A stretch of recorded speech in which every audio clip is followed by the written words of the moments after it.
제가 화요일에 성경 공부하잖아요. 그래서 성경 공부 여러분 더 좀 많이 나오셨으면 좋겠는데, 그 고용노동부 회장님이 저한테 그러시더라고요. 교회에서 이렇게 성경 공부, 좋은 성경 공부를 하는데 왜 사랑스럽게 성도님들이 많이 안 나오시는지 모르겠다, 이렇게 말씀하시더라고요. 더 많이 나오셔서 배웠으면 좋겠습니다. 제가 화요일날 이제 성경 공부하는데 지금 뭐를 하고 있냐면, 이번 주부터죠. 지난주부터죠.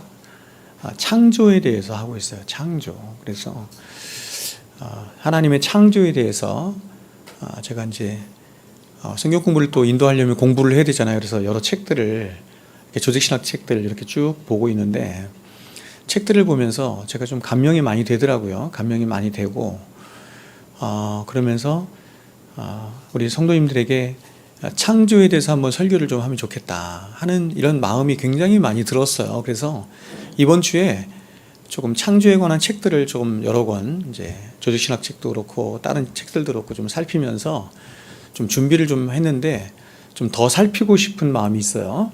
그래서 창조에 대해 더 살피고 싶은 마음이 있어서, 또 화요일날 또 성경 공부도 인도해야 되니까, 그래서 조금 더 충분히 살핀 후에 다다음 주쯤에, 다다음 주쯤이 좋을 것 같아요. 다다음 주쯤에 창조에 대해서 한번 설교를 하도록 하겠습니다. 그동안 제가 창조에 대해서 얼마나 많이 설교를 했겠어요.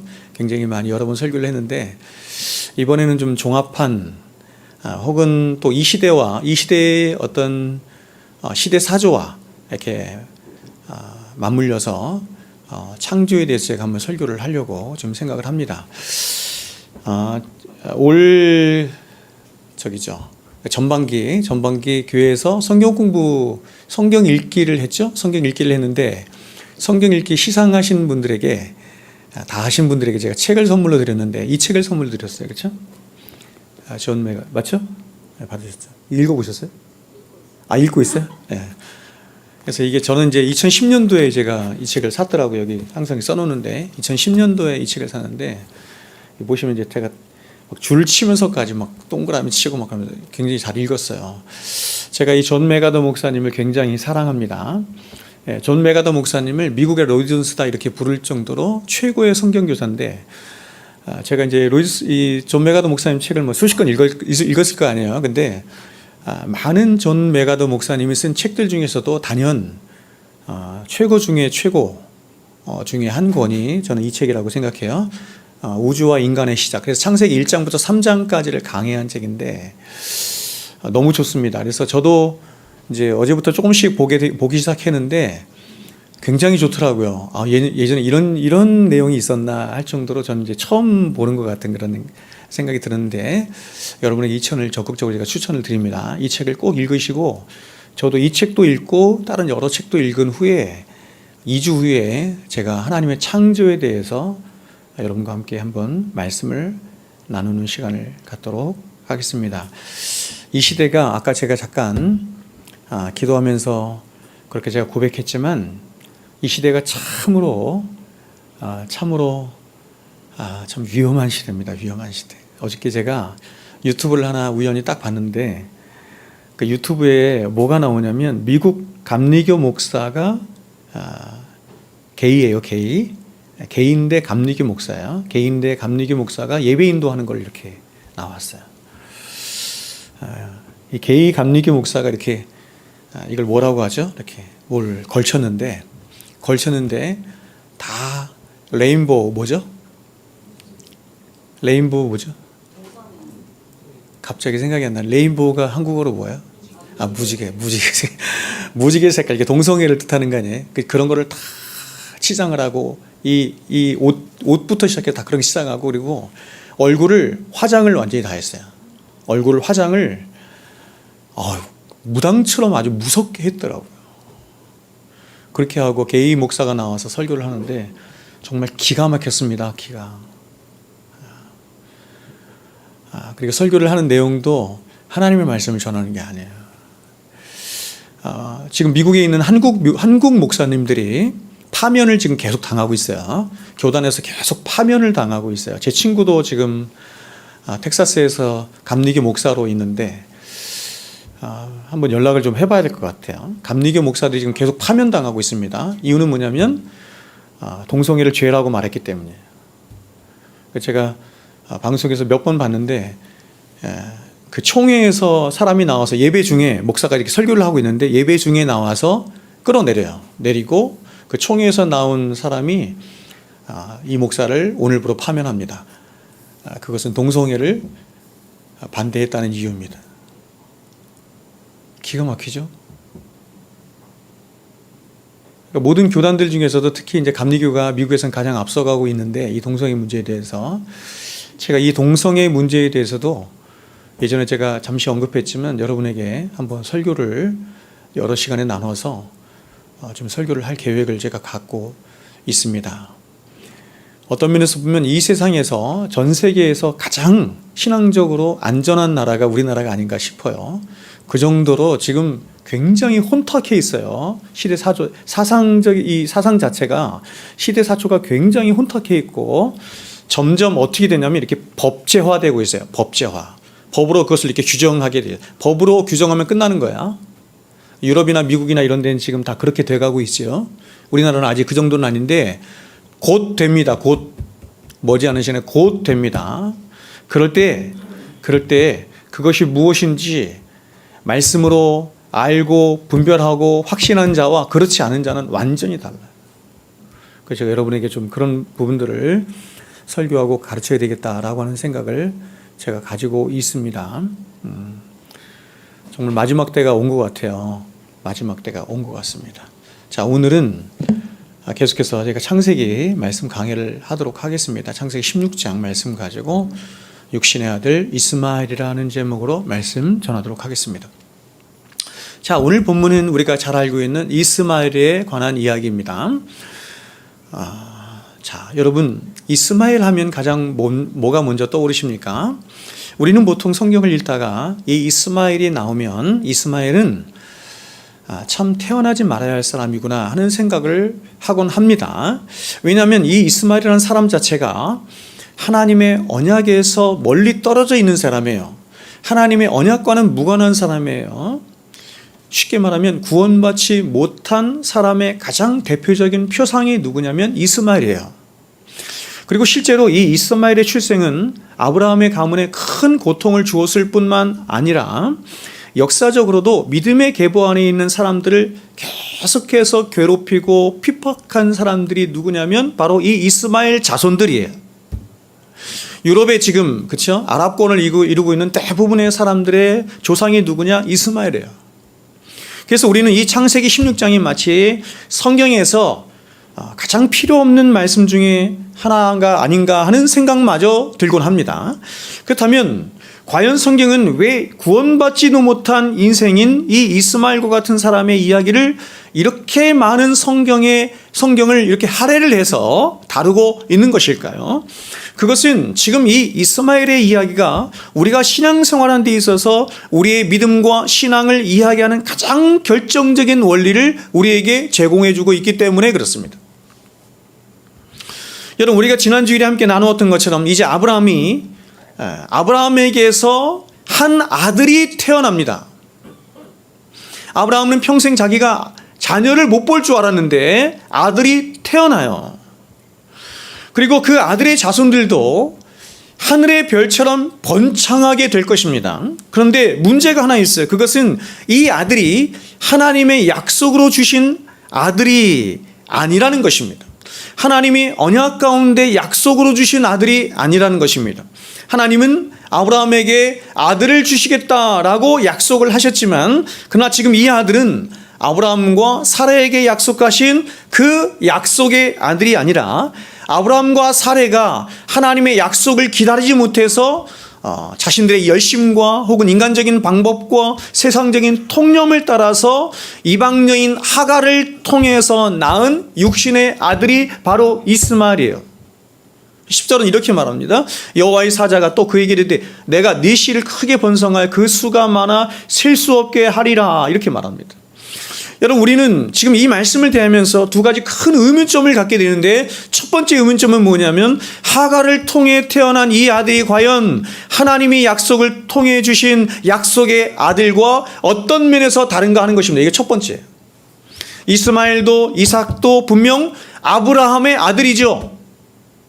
그런데 성경이 이 두 아들을 아주 근본적으로 다르게 말씀하고 있습니다. 이삭에 대해서는 큰 축복을 받은 그 자녀로 말씀을 하시지만, 이스마엘에 대해서는 마치 태어나지 말았어야 할 그런 인생인 것처럼 그렇게 말씀을 해요. 두 번째는 뭐냐면, 우리가 갖는 의문은 뭐냐면, 그렇다면 이렇게 태어나지 말아야 할 인생을 왜 하나님은 태어나게 하셨는가 하는 것이죠.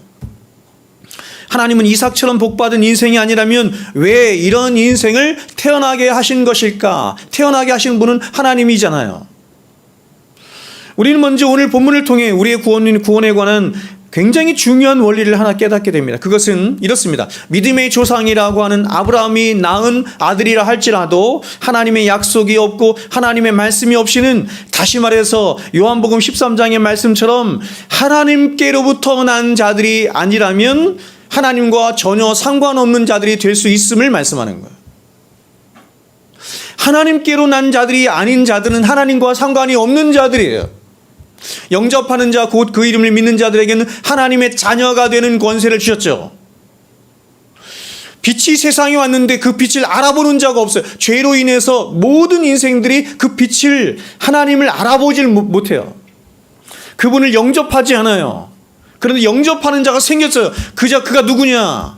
혈육으로, 사람으로 난 자가 아니라 하나님께로부터 난 자다, 이렇게 말하는 거예요. 하나님께로부터 난 자의 가장 중요한 특징이 뭐냐면 그가 생내적으로 하나님을 알아보더라, 이런 말이죠. 그래서 그분을 영접하더라, 이런 말입니다. 여러분, 하나님이 아브라함에게 주시겠다고 약속하신 아들은 이삭입니다. 이삭. 그런데 이 이삭은 그냥 아들이 아닙니다. 이 이삭은 바로 하나님의 말씀으로 약속하신 아들이었고, 또한 그 언약의 말씀이 있었기 때문에 그 언약의 말씀으로 인해서 태어난 아들이 이삭이에요. 여러분, 아브라함이 이 자녀에 대한 약속을 언제 첫 번째로 받냐면 바로 하나님 앞에 부르심을 받은 75세의 나이 때 약속을 받습니다. 근데 사실 75세란 나이도 아들을 낳기에는 불가능한 나이죠.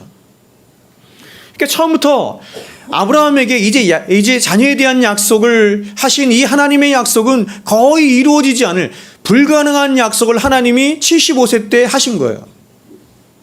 그런데 아브라함이 이후에 몇 년을 더 기다려서 이삭을 낳냐면 25년을 더 기다려, 75세에 약속을 하셨는데 이후에 25년을 더 기다려서 100세 이삭을 낳습니다. 그럼 그 중간에 무슨 일이 있었냐면, 아브라함이 잊어버리려 치면 하나님이 찾아오셔서 또 약속을 확인해 주시고, 또 잊어버리려 치면 또 약속을 하세요.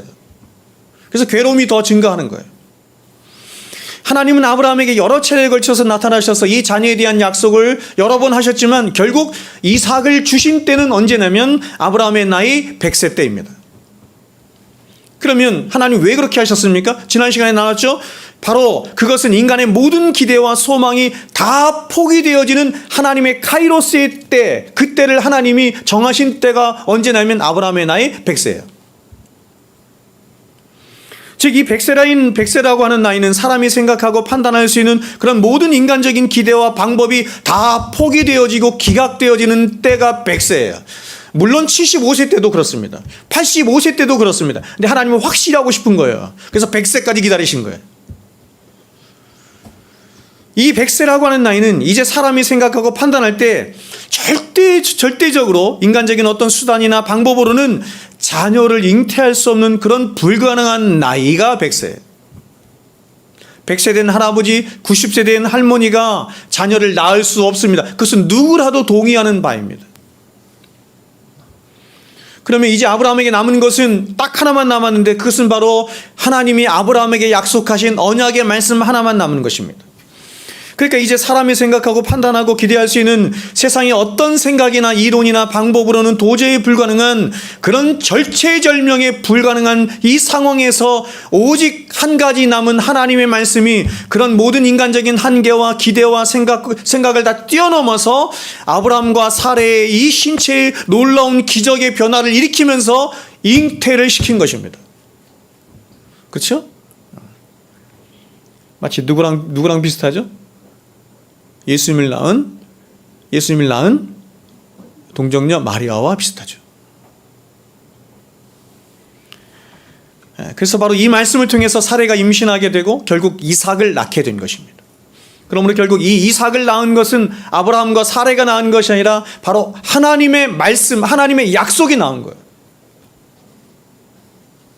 즉 이 자녀는 사람이 낳은 것이 아니라 하나님이 말씀이 낳은 자녀라는 것을 하나님은 바로 이 이삭의 출생을 통해서 분명하게 보여주신 거예요.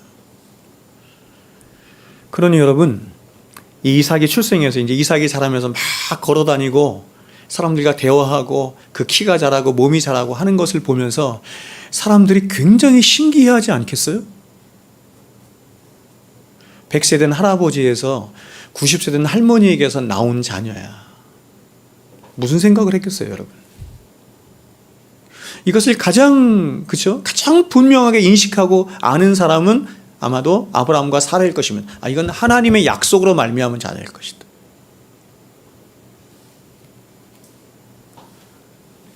그러나 이에 반해서 하갈을 통해 낳은 이스마엘은 어떤 자입니까? 우리는 이스마엘과 똑같죠. 하나님의 말씀과는 상관없이 그저 아주 자연스럽고 생리적인 방법으로, 그리고 사람들이 원하는 방식으로 그렇게 자연 출생적으로 남자와 여자를 통해서 낳은 아들이 이스마엘이에요. 그러면 이 두 아이의 차이점이 무엇입니까? 즉 하나님이 이 두 아이를 통해서 말씀하시고 싶어하는 바가 무엇입니까? 그것은 아무리 신앙이 좋은 사람, 다시 말해서 아브라함과 같은 믿음의 사람이 낳은 아들이라 할지라도 자연 출생적인 그런 방법으로만은 결단코 하나님의 백성이 될 수 없다는 것을 말씀하는 거예요. 이것을 다른 말로 하면 어떤 사람이 단순히 신앙 좋은 가문에서 태어났다고 해서, 즉 그의 부모가 목사이고, 그렇지? 우리 바울이 사랑이가 해당되겠네요.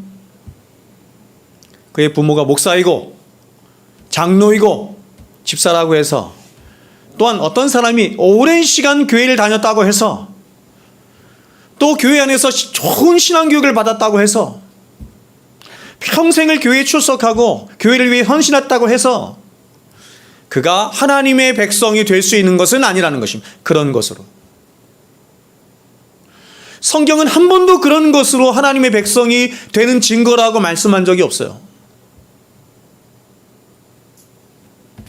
그러면 여러분, 어떻게 하나님의 백성이 될 수 있습니까? 그것은 바로 하나님의 말씀으로, 더 정확하게는 성령과 말씀으로 다시 태어나는 일이 있어야 하는 것입니다. 하나님의 말씀으로 다시 태어나지 않은 사람은 절대로 하나님의 언약 백성이 될 수 없는 거예요. 그래서 예수님도 요한복음 3장에서 니고데모와의 대화에서 이렇게 말씀하셨죠. 사람이 물과 성령으로, 여기서 물은 말씀이야, 말씀과 성령으로 거듭나지 아니하면, 다시 태어나지 아니하면 하나님 나라에 갈 수 없는 일. 그러니까 아직 중생하지 않은 이 니고데모가 이것을 이해하지 못해서 예수님에게 이렇게 말하죠. 아니 주님, 어떻게 사람이 어머니 뱃속으로 다시 들어갈 수 있습니까? 이런 말을 하는 거예요.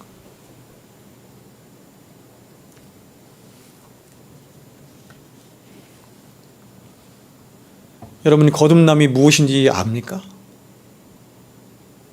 거듭남의 증거들이 여러분에게 있습니까? 그러므로 성경은 아무리 아브라함의 자손이라고 해도 이스마엘처럼 그렇게 하나님과 상관없는 사람들이 이 땅에 셀 수 없이 많아질 수 있음을 우리에게 말씀하고 있는 거예요. 이것을 다른 말로 하면 단순히 부모의 신앙이 좋다는 사실 하나만으로 하나님이 백성이 될 수 없다는 것을 성경은 바로 이 이스마엘의 출생을 통해서 우리에게 생생하게 보여주고 있는 것입니다. 아브라함뿐이에요? 사무엘의 자식도, 다윗의 자녀들도, 성경이 수없이 그 증거들이 나타나죠. 가장 위대한 믿음의 사람인데, 주를 위해서 평생을 헌신하고 산 사람인데, 그 사람이 목사예요, 선지자예요, 제사장이에요, 장로예요. 근데 그를 통해 난 수많은 자손들 가운데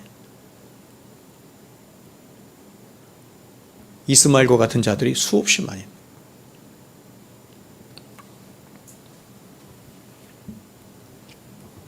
그러면 여러분 무엇이 필요합니까? 무엇이? 바로 하나님의 말씀으로 더 정확하게는 예수님께서 니고데모에게 말씀하신 것처럼 말씀과 성령으로 기적적으로 다시 거듭나는 일이 있어야 하는 거예요.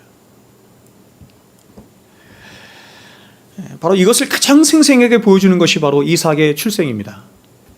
즉 이삭은 이상의 방식으로 절대로 이상에 태어날 수 없는 존재입니다. 근데 온 우주가 하나님의 말씀 하나로 창조되었듯이 오늘 이삭의 출생도 기적적으로 오직 말씀 하나로 다시 태어나게 된 것입니다. 그러므로 오늘 이삭의 출생은 바로 하나님의 말씀으로 거듭나는 것이 무엇인지 저와 여러분의 가장 상징적으로 보여주고 있는 예가 바로 이삭의 출생인 거예요. 여러분 어떻게 해서 예수를 믿게 되었습니까? 여러분 어떻게 해서 지금 이 예배의 자리에 나오게 되었습니까? 과연 여러분을 거듭나게 해서 하나님 백성 되게 한 그 동인이 무엇입니까? 여러분을 변화시킨 게 뭐예요? 여러분을 새 사람 되게 한 게 뭐예요? 뉴 크리에이션이라고 하죠. 새로운 피조물이 되도록 한 게 뭐예요? 무엇이 여러분을 하여금 보이지 않는 예수 그리스도를 그분을 마치 보이는 분처럼 그분을 믿게 하였고 그분을 사랑하게 하였습니까? 여러분 안에 있는 어떤 선함이 그렇게 했습니까? 아니면 여러분 스스로가 열심히 구원을 찾고 구하며 다른 박질했기 때문에 그렇습니까? 아닙니다, 여러분. 60년을 산에 들어가서 평생을 수고하고 평생을 돌을 닦고 평생을 그렇게 수행을 했어도 그 무수한 다른 박질을 했어도 하나님을 만나지 못한 사람들이 절에 가면 수없이 많이 있어요. 수없이.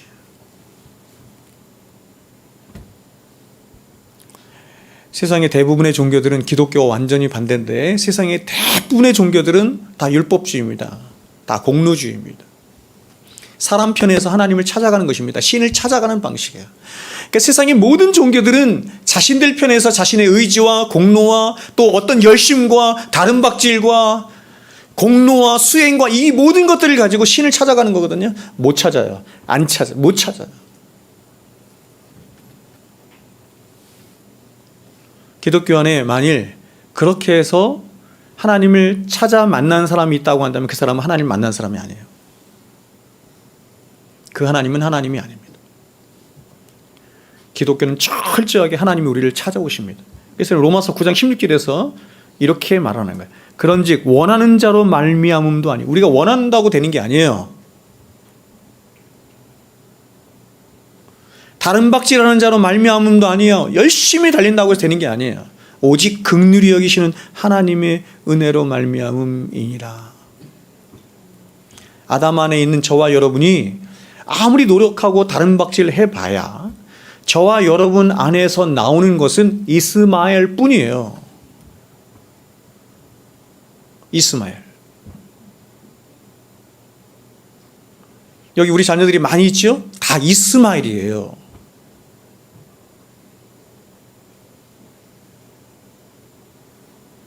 그래서 우리는 이 자녀들이 다시 거듭날 것을 위하여 주님을 만날 것을 위하여 그의 영혼을 위하여 기도해야 하는 거예요.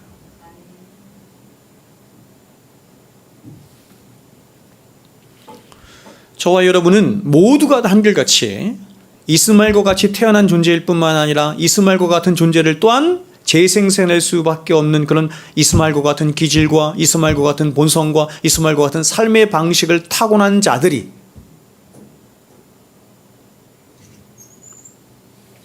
그래서 결탄코 우리 스스로는 이삭이 될 수 없고 절대로 하나님의 아들이라 칭함을 받을 수 없는 자들이 바로 저와 여러분 모두예요. 이 세상에 태어난 모든 사람은 다 이스마엘이에요. 이스마엘로 태어나는 거예요. 그래서 예수님이 물과 성령으로 다시 거듭나야 하는 일이 있어야 돼. 그래야 천국에 들어갈 수 있다 이렇게 말하는 거예요.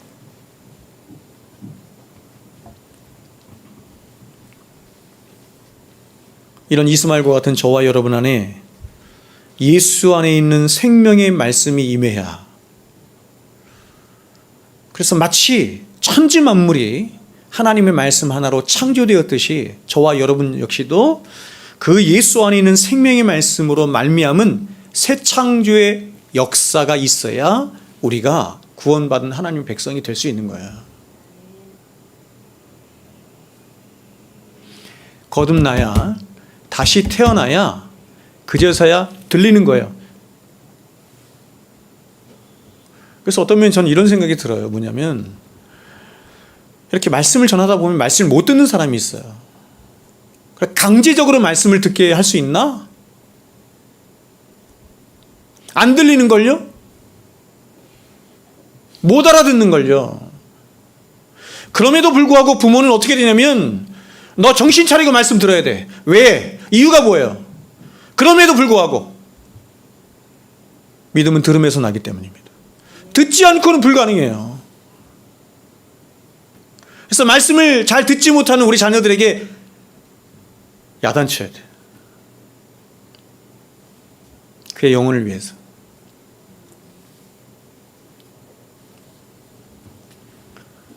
여러분, 오늘 육신의 아들로 태어난 이스마엘을 한번 보세요. 지금 성경이 이스마엘을 어떻게 묘사하고 있냐면 이렇게 묘사합니다. 12절 보세요. 그가 사람 중에 들나귀 같이 되리니 그의 손이 모든 사람을 치겠고 모든 사람의 손이 그를 칠지며 그가 모든 형제와 대항해서 살리라 하니라. 여러분, 이스마엘이 갖는 가장 중요한 특징이 뭐냐면 그렇죠? 들나귀와 같다는 것입니다. 그럼 여러분, 들나귀의 특징이 무엇입니까? 들나귀는 어느 누구도 길들일 수 없다는 것입니다. 어느 누구도 길들일 수 없을 정도로 강한 야생의 기질을 가진 짐승이 들나귀예요. 들나귀는 잡아서 길들일 수가 없어요. 잡아서 길들이려고 하면 이 들나귀는 길길이 뛰어요. 길길이 뛰다가 언젠가는 사람을 들이받고 반드시 도망치고 말아요. 여러분, 이 들나귀와 같은 본성이 우리 안에 있다는 거 여러분 아세요? 여러분 스스로 아시겠습니까? 우리 스스로도 알지만 우리는 자녀를 키우면서 너무너무 잘 알죠. 그냥 들나귀야, 들나귀.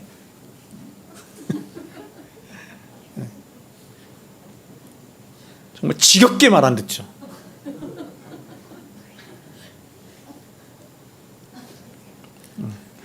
언러도 보고 별 방법을 다 써도 안 돼.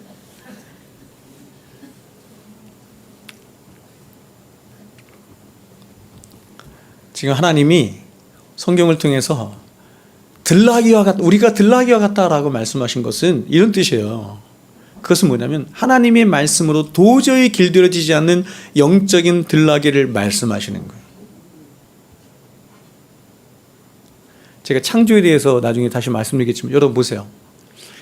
태초에 하나님이 천지를 창조하셨어요. 근데 하나님이 무엇으로 세상을 창조하셨죠? 말씀으로 창조하시죠. 하나님이 빛이 있으라 말씀하시니까 빛이 있어요. 근데 너무 놀랍게도 매주 여러분들에게 하나님의 말씀이 동일하게 선포되는데도 변화가 되질 않아.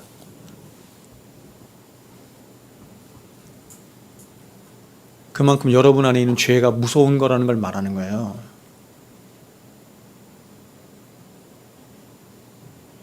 그런 들나귀와 같은 본성이 우리 안에 여전히 우리 안에 가득 있음을 말하는 거예요. 우리가 호세아서를 보면 호세아 선지자가 이스라엘 백성 대하여 이렇게 말씀합니다. 호세아 8장 9절. 저희가 홀로 처한 들나귀처럼, 들나귀가 나오네요. 저희가 홀로 처한 들나귀처럼 아수르로 갔고 에브라임은 값주고 연애하는 자들을 얻었도다.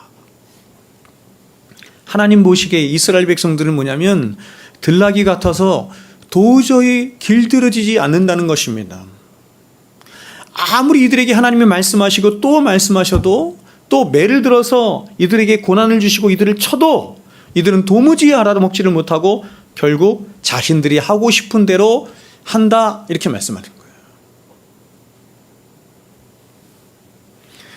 우리가 구약성경에 하나님이 이스라엘 백성들을 다루실 때 두 가지 방법으로 다루시는 것을 볼 수가 있습니다. 먼저 한편으로는 선지자의 말씀을 통해서 다루십니다. 또 다른 한편으로는 고난을 통해서 이스라엘 백성들을 연단시키시고 훈련시키세요. 두 가지. 하나는 하나님의 말씀, 하나는 고난. 하나님이 이 두 가지 방법을 병행하여 사용하시는 이유는 뭐냐면 이 두 가지가 함께 병행되어야만 사람이 온전해지기 때문이에요. 한 가지만 있으면 안 돼. 여러분, 사람이 고난이 없고 하나님의 말씀만 들으면 사람은 어떻게 되냐면 교만해져요. 여러분, 하나님의 말씀은 너무나 고결하고 존귀한 말씀임에도 불구하고 하나님의 말씀만 그냥 듣기만 하고 고난이 없으면 사람은 교만해져요. 말씀 자체도 너무나 고결한 하나님의 말씀인데도 그 말씀조차도 우리를 교만하게 만들어요. 그래서 이런 사람은 머리로만 신앙생활을 하기 때문에 말씀이 귀한 줄도 모르고 오히려 그 말씀으로 더욱 교만해질 뿐만 아니라 그 말씀으로 다른 사람을 정죄하고 판단하는 일을 해요. 그래서 말씀을 들을 때도 그 말씀을 자신에게 적용하지 않고 계속해서 다른 사람에게 적용해. 야, 오늘 말씀은 그 집사가 들어야 되는데 오늘 왜 출석을 안 했냐, 이렇게 생각하는 거예요. 네? 오늘 말씀 딱 그 집사 말씀이네. 근데 이에 반해 말씀은 없고 고난만 있으면 어떻게 되냐면 사람들은 도대체 왜 이 고난이 나에게 임한 것인지 찾아왔는지 분별이 안 돼요. 분별이 안 되니까 어떻게 하냐면 이 고난 때문에 이 고난에 대해서 하나님을 원망하고 하나님을 불평해. 그래서 성질만 나빠져서 하나님을 향해서도 하나님 도대체 왜 나한테 이렇게 하시는 것입니까? 하며 이를 악물고 도끼를 부려요. 그러니까 여기까지만 하면 괜찮지. 근데 어떤 사람은 하나님을 떠나기도 해요. 그래서 하나님이 이 두 가지를 병행토록 하셔서 한편으로는 고난도 주시고 또 한편으로는 말씀을 주셔서 말씀으로 고난을 분별케 하실 뿐만 아니라 말씀으로 고난을 이해하도록 하실 뿐만 아니라 고난을 통해 우리들을 꺾고 다듬으셔서 더욱 정금과 같은 당신의 자녀들로 빚어가시는 일을 하시는 것입니다. 나의 가는 길을 오직 그가 하시나니 그가 나를 고난으로 단련하신 후에 내가 정금같이 나오죠. 정금같이 나올 수 있는 비결이 전제가 뭐냐면 말씀이 없으면 불가능한 거예요. 말씀이. 저 같은 사람은 굉장히 말씀이 많은 사람이 아니에요. 그렇죠? 여러분도 말씀이 많은 사람 아니에요. 이렇게 많이 말씀이 많은 사람인데도 고난이 오면 그래도 어려워요. 그래도 어려워요.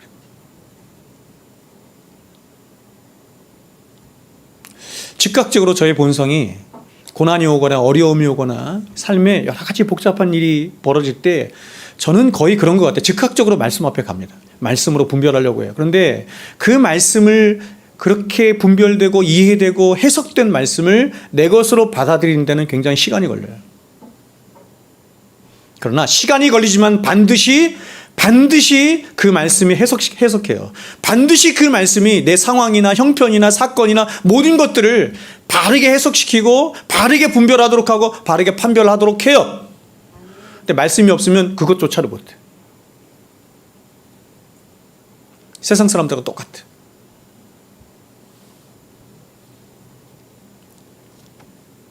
근데 이스라엘 백성들은 얼마나 이 들나귀와 같은 본성이 강했는지 하나님이 말씀하셔도 말씀도 알아듣지 못하고 고난을 주셔도 알아먹지를 못하는 거예요. 끊임없이 하나님 향해서 불평불만만 하고 있는 것입니다. 오늘 본문이 바로 저와 여러분에게 말씀하시는 바가 뭐냐면 그것은 이 이스마엘의 이야기가 다른 사람의 이야기 아니라 바로 저와 여러분의 이야기라고 하는 것을 말씀하는 거예요. 그래서 우리 안에는 모두가 다 이 들나귀와 같은 본성이 있어요. 우리가 믿는다고 하지만 우리는 여전히 들나귀처럼 말씀에 길들여지지 않은 채로 내 마음대로 믿고 싶어하고 내 방식대로 살고 싶어하는 죄된 욕망이 늘 우리 안에 있어요. 믿기 전에는 말할 것도 없고 믿은 후에도 여전히 우리 안에는 들나귀 같은 본성이 있는 거예요.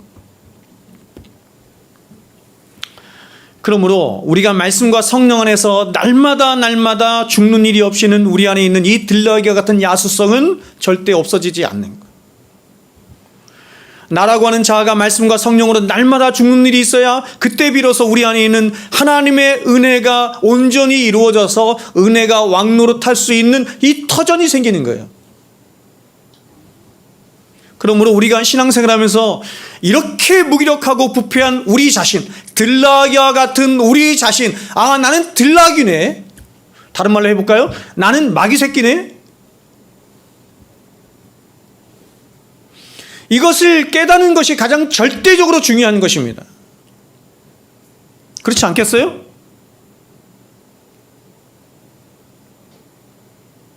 유사랑 그렇지 않겠어? 사랑이가 만약에 뭘 깨달았냐면, 내가 그냥, 나는 유사랑이 아니고 나는 마귀 새끼였구나. 나는 그냥 마귀네? 이걸 깨달으면 내가 하고 싶은 대로 하고 싶겠어요? 내가 생각나는 대로 그렇게 하고 싶겠어요? 나를 의지하고 싶겠어요? 아니죠.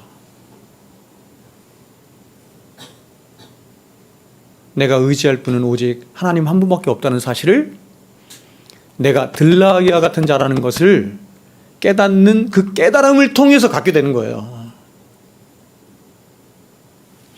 나에게 의지할 무엇인가가 보이니까 하나님을 의지하지 않고 나를 의지하는 거겠지. 나에게 뭔가 선한 구석이 있다고 생각하니까 하나님을 바라보지 않고 나를 바라보는 거겠죠. 내가 하고 싶은 대로 하는 거겠죠. 근데 철저하게 부패하고 철저하게 무능한 나 자신을 봐야 그런 나 자신을 의지하지 않고, 그런 나를 사랑하지 않고, 나를 기대하지 않고 하나님을 기대함으로 하나님을 향해서 살겠죠.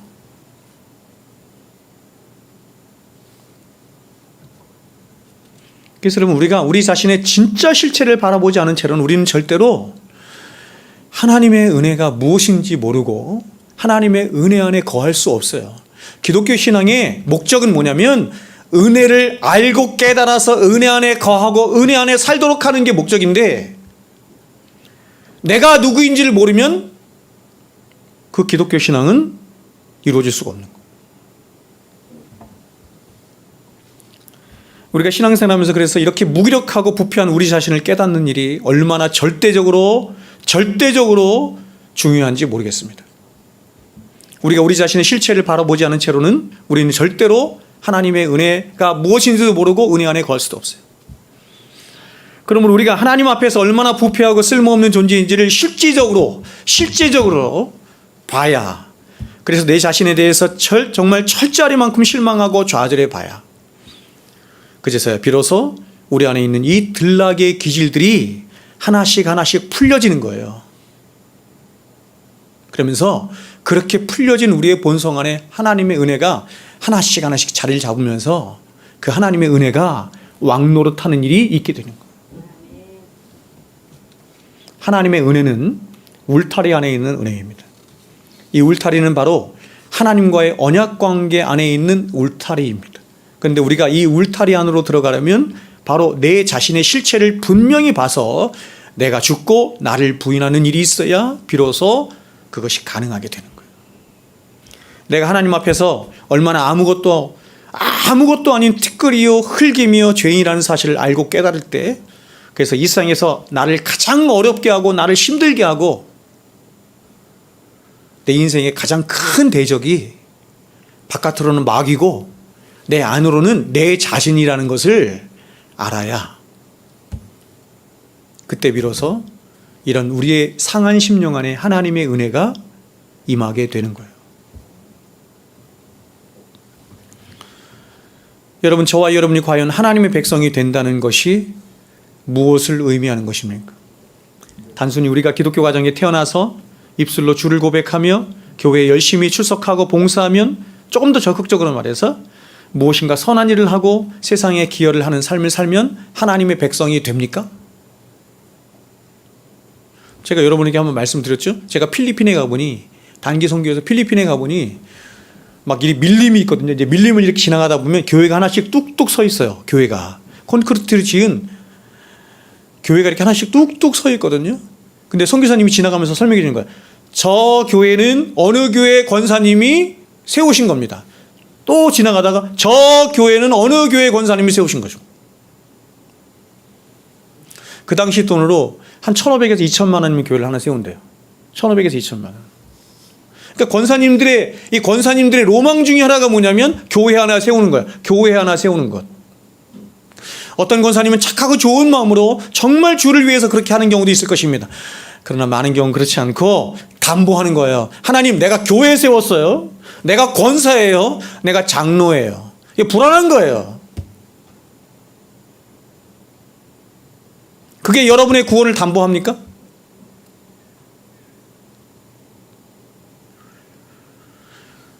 천국 가면 우리가 놀랄 만한 일이 굉장히 많이 있을 것인데, 첫 번째로는 뭐냐면 천국에 오지 못할 것 같은 사람들이 보이는 거예요. 그거는 저는 아주 소수라고 생각해요. 두 번째는 다수가 있는데 뭐냐면 천국에 와야 할 것 같은 사람인데 천국에 보이지 않는 거예요. 저는 굉장히 많을 거라고 생각해요. 그리고 굉장히 많은 사람 중에 저 같은 목사들이 많이 포함되어 있을 것이라고 저는 분명히 얘기합니다. 여러분, 회심하지 않은 목사, 회심하지 않았다는 얘기는 뭐냐면 양의 문을 통과하지 않았다는 얘기예요. 그리스도를 못 만났다는 얘기예요. 회심하지 않은 장로, 회심하지 않은 집사, 회심하지 않은 권사 있을까요? 수두룩히 있을 것입니다. 수두룩히.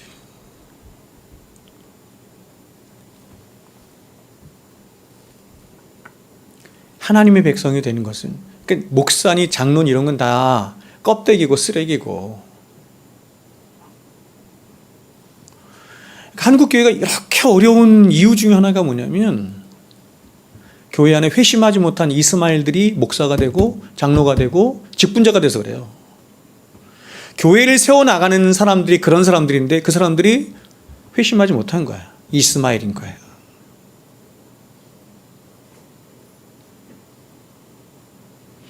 사람은 자신의 본성을 따라 생각하고 본성을 따라 행하고 본성을 따라 하죠? 이스마엘의 본성은 영적인 본성이 아니에요. 영적인 것에 열심을 낼 수는 있겠지만 그러나 본질은 그렇지 않아요. 하나님의 백성이 된다는 것은 바로 하나님의 말씀이 내 심령에 파고 들어와서 그 말씀이 내 심령 골수를 찔러 쪼개서 이전에는 한 번도 가지지 못한 새로운 인식이 내 안에 들어오는 거예요. 새로운 인식이. 그러니까 여러분, New Creation, 하나님의 말씀, 성령과 말씀으로 말미암아 내가 거듭나는 거죠. 거듭났다는 건 뭐냐면 새로 태어났다는 거. New Creation. 존재론적으로 새로운 자가 되었다는 거예요.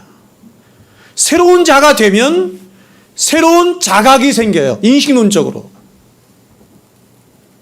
그렇겠죠, 당연히. 그 새로운 자각이 뭐냐면 하나님에 대한 자각이 들어오는 거예요. 하나님에 대한 자각. 여러분, 하나님 알고 있습니까? 하나님을 알고 있어요? 이 하나님을 알고 있는다는 말은 사실 굉장한 말인데 하나님을 알고 있어요? 하나님을 여러분의 생명처럼 사랑할 만큼, 생명보다 더 사랑할 만큼 그 하나님을 아는 지식이 여러분에게 그 바른 지식이 있어요? 하나님을 아는데 하나님을 사랑하지 않을 수 없습니다. 불가능해요. 하나님을 사랑하게 되면 더 하나님을 알고 싶어 합니다. 그 지식이 있습니까? 하나님을 아는 지식? 하나님을 아는 지식이 있다면 예배 시간에 졸거나 딴 생각할 수 없어요. 그게 얼마나 두려운 일인지 알기 때문에.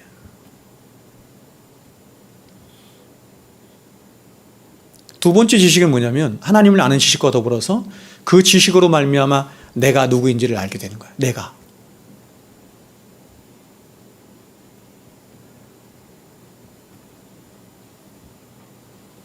저는 TV 같은 데서 정치인들이나 이런 사람들이 하는 행동이나 말이나 이런 것들을 보면 저 사람들은 하나님을 아나? 생각해요. 하나님을 아는데 그렇게 행동할 수 없어요. 그렇게 생각할 수 없어요. 그렇게 말할 수 없어요.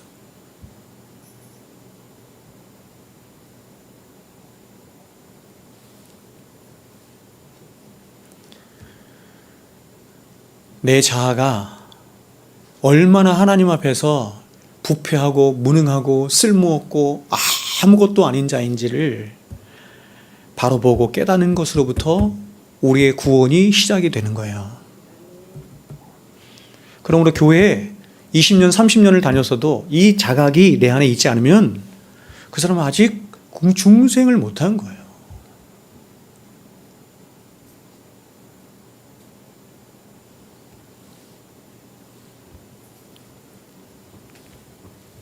아무리 교회를 수십 년 다니고 온갖 교회를 함께 했다 할지라도 그 사람은 자신이 누구인지를 자기 자신의 실체를 보지 못하면 그 사람은 진짜 신앙생활이 뭔지를 몰라. 그러니까 제가 이렇게 오랜 시간 부목사를 11년 했거든요. 11년 하면서 이렇게 사람들을 보면 사람들은 신앙생활을 뭐라고 생각하냐면 교회에서 봉사하는 거라고 생각해. 교회 사람들과 이렇게 어울려서 교회 일을 하는 거라고 생각해요. 그게 신앙생활이라고 생각해요. 그게 신앙생활입니까?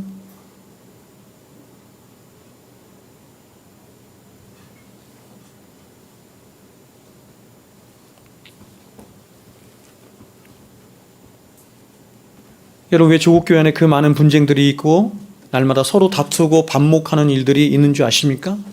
이에 대한 여러 가지 이유들이 있겠지만 가장 본질적인 이유는 뭐냐면 바로 교회 안에 성도라고 하는 사람들이 자신의 실체를 정확하게 보지 못한 채 그저 보이는 껍데기로만 목사가 되고 장로가 되고 집사가 권사가 되어서 직분자가 되어서 교회를 세워나가기 때문이에요.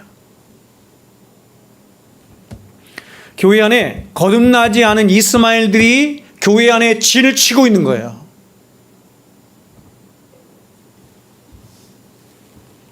제가 이렇게 말씀을 드릴 수 있는 것은 제가 부목사 11년 하면서 그런 사람들 수없이 봐왔기 때문에 그렇습니다.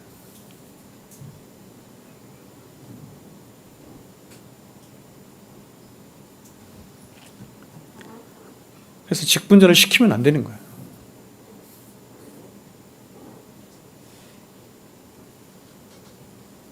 그래서 여러분이 보는 눈과 아마 제가 보는 눈이 조금 다를 거예요. 사람을 보고 사람을 평가하고 그래서 사람을 세우고 하는 그 모든 일에 조금 다를 거라고 생각해요.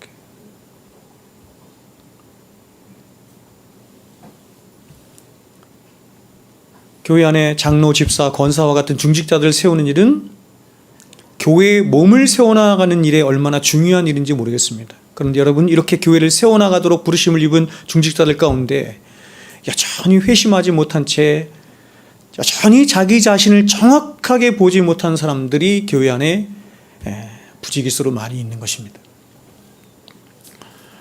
그러므로 여러분, 목사 역시도 그러한 것처럼 교회 안에는 모든 직분자들의 가장 중요한 첫 번째 전제가 뭐냐면 그것은 바로 하나님 앞에서 자신의 진짜 실체를 본, 그래서 양의 문이신 예수 그리스도를 정말로 인격적으로 만난 자이어야 하는 거예요. 제가 요한복음 강의하면서 말씀드렸죠. 목사가 되는 가장 중요한 첫 번째 전제가 뭔지 아세요? 양의 문을 통과한 자여야 되는 거예요. 거듭난 자이어야 하는 거예요.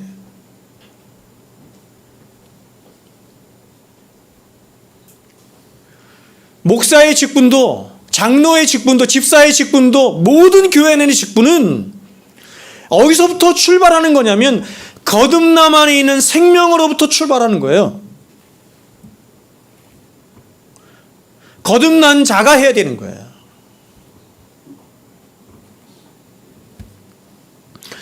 여러분, 이 땅에 기독교가 처음 들어왔을 때 사람들은 자신의 과거를 버리고 이제 자신의 모든 삶을 포기한 채 그렇게 예수를 믿었습니다.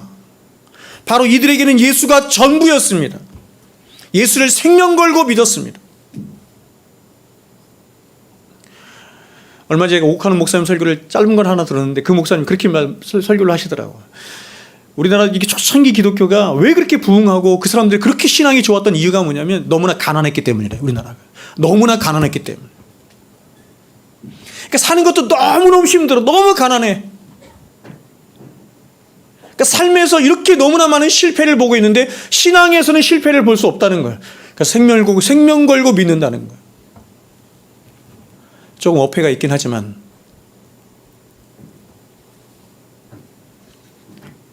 제가 어릴 적만 해도 우리 부모님 세대 이런 분들이 이렇게 믿었던 것 같아요. 근데 기독교가 전파된 지 이제 100년이 훨씬 지나가면서 이제 사람들은 과거를 버리지 않으면서도, 그리고 세상적인 자랑과 성공을 포기하지 않으면서도 얼마든지 예수를 믿을 수 있다, 이렇게 믿게 되었습니다. 자신을 포기하지 않은 채로 예수를 믿는 것은 절대로 불가능한 일임에도 불구하고 사람들 안에 편만하게 들어온 세속주의와 성공주의와 물질주의로 인해서 사람들은 자신을 포기하지 않고 또 세상을 포기하지 않은 채로도 얼마든지 예수를 믿을 수 있고 구원을 받을 수 있다는 신념이 사람들 안에 아주 편만하게 자리를 잡게 된 거예요.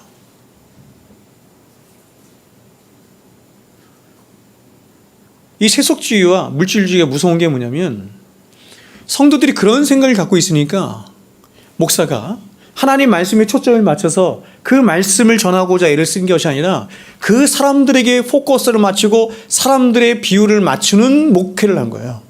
그런 말씀을 전한 거예요.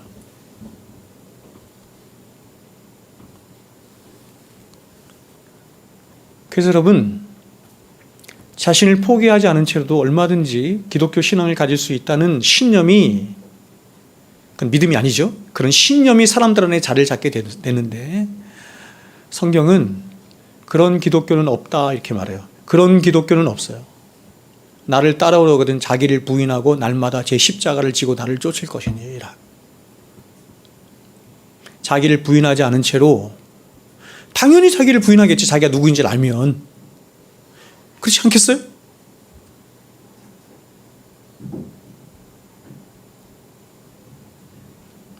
아까 소위리 문답에서 우리가 읽었던 것처럼 우리가 주님을 믿는다는 건 뭐냐면 그 주님의 길에 함께 서는 걸 말하는 거예요. 주님이 가신 그 길에 우리가 함께 서는 걸 말하는 거예요.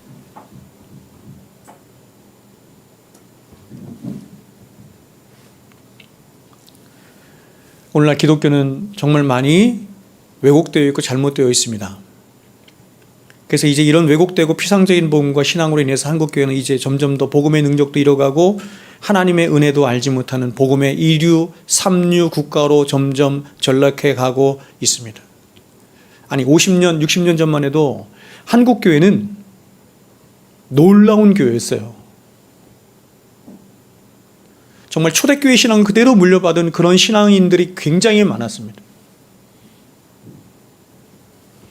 그러나 지금은 조국 교회 안에 이렇게 교회도 많아지고 성도들도 점점 넘쳐나지만 뭔가 잘못됐다는 가장 중요한 제가 증거를 한번 보여드릴까요? 그게 뭐냐면 교회 안에 더 이상 애통해하는 자도, 의에 줄이고 목마른 자도, 온유한 자도 점점 사라져가고 있다는 것입니다. 점점 희미해져가고 있다는 것입니다.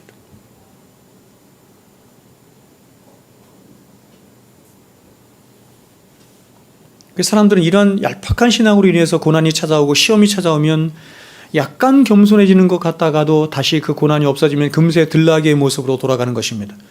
이들이 바로 이스마엘입니다. 이스마엘.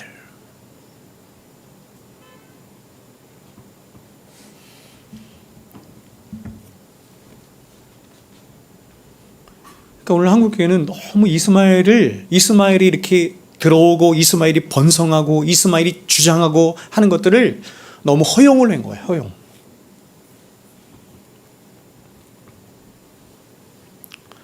여러분, 이러한 사람은 자신은 혹은 사람들은 아브라함의 아들이라고 생각할지 모르지만 그러나 하나님은 그렇게 절대로 여기시지 않아요. 그저 아브라함에게서 낳은 육신의 아들일 뿐입니다. 그래서 이들은 결국 아무것도 상속받지 못하고 어떻게 돼요? 이스마엘이 어떻게 되죠? 쫓겨나죠. 하나님의 나라에서 쫓겨나는 거예요. 여러분, 질문은 간단합니다. 여러분은 여러분 자신을 믿고 여러분 자신을 의지하며 살아가고 있습니까? 아니면 나 자신은 그저 이스마엘과 같은 존재일 뿐이며 그래서 나는 늘 들나귀와 같은 본성 안에 살 수밖에 없는 그런 죄인임을 인정합니까? 이게 왜 중요하냐면, 아까 계속 말씀드린 거, 이게 왜 중요하냐면, 이것을 인정하지 않으면, 내가 들라기와 같은 자라는 걸 인정하지 않으면 절대로 하나님을 의지하지 않아요. 절대로 그분을 바라보지 않아요. 그분이 우리의 소망이 되지 않아요. 그분이 우리의 생명이나 구원이 되지 않아요. 그렇게 입술로는 떠들지 모르지만 실제적으로는 그렇지 않아요. 그래서 여러분, 죄론이 중요한 이유가 여기 있는 거예요. 죄론을 제대로 알지 못한 채로, 내가 인간론, 내가 누구인가 하는 것을 제대로 알지 못한 채로 하나님의 은혜, 믿음, 예수, 하나님의 영광, 이거를 말할 수 없어요.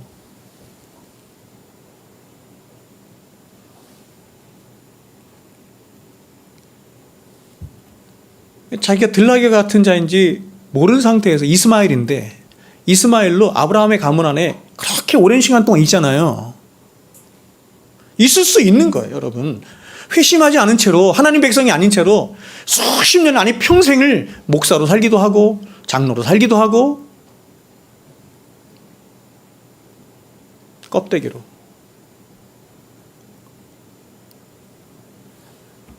근데 이게 굉장히 어려운 게 뭐냐면, 한국 이런 교회 안에 이런 들라기와 같은, 이스마엘과 같은 자들이 많이 있다는 것을 외치는 자가 없는 거예요. 그게 뭔지를 말해주는 자가 없는 거예요. 그렇게 들라기처럼 있으면 안 된다고, 회개하고 돌아와야 된다고 외치는 사람이 없는 거예요. 그래서 문제인 거예요, 여러분. 점점 많아져. 점점. 한국 교회가 1200만이었는데 지금 800만으로 줄었다고 아우성치입니다. 그게 아우성칠 일이에요? 성경에 의하면, 여러분, 우리나라 인구가 5천만 명인데 5천만 명 중에서 1200만이 그리스도인이래요. 그런 때가 있었습니까? 기독교 역사상? 기독교 역사상 그런 때가 있었어요? 그게 가능해요? 처음부터 가능하지도 않은 숫자예요. 근데 그런 숫자에만 매달리는 거야, 기독교가. 자꾸 본질로 돌아가려고 하지 않고 그런 것만, 숫자 우상에만 매여 있는 거예요. 그러니까 숫자 우상에 매여서 매이려고 하다 보니까 더 많은 사람들이 교회에 있어야 되니까 그 사람들의 입맛에 맞는, 그 사람들의 욕구에 맞는, 그 사람들이 원하는 것을 제공해 줘야 되는 거예요. 그러니 당신들은 들락입니다. 그렇게 신앙생활하면 안 됩니다. 회개해야 합니다. 돌아와야 합니다. 이런 복음을 외치지 않는 거예요. 죄에 대해서, 의에 대해서, 심판에 대해서 외치지 않는 거예요. 이게 한국교회 현실이지.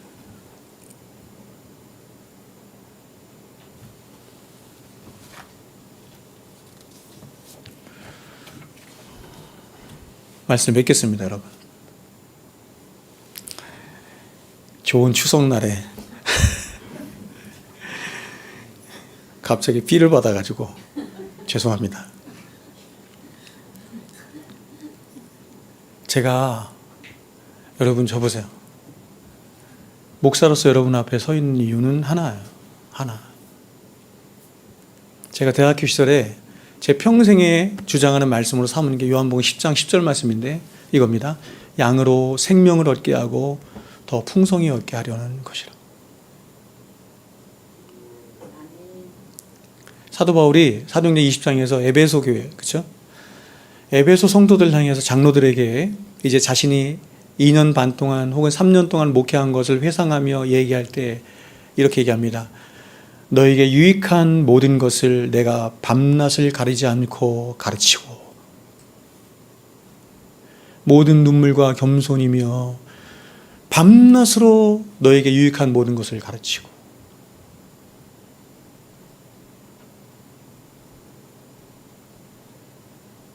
절대로 숫자 우상에 빠지지 않도록 기도해 주시고, 제가 여러분에게 감정적으로가 아니라 정말로 성경이 말씀하는 그 말씀하신 바를 정확하게 여러분에게 진실하게 전해서 여기 나와 있는 모든 성도들, 아니 우리 교회 안에 있는 모든 성도들이 한 영혼도 빠짐없이 다 구원받은 하나님의 백성들이 되고, 더 나아가서 하나님을 기쁘시게 하는 하나님의 참 백성들이 나아가는 데까지, 그리스도의 장성한 분량이 되도록 나아가는 데까지 함께 기도하고 포기치 않고 냉소하지 않고 주님을 신뢰하고 믿음으로 기도함으로 하나님의 나라를 이 교회 안에, 우리의 가정 안에, 우리의 삶 안에 세워갈 수 있기를 주의 이름으로 축원드립니다. 기도하겠습니다.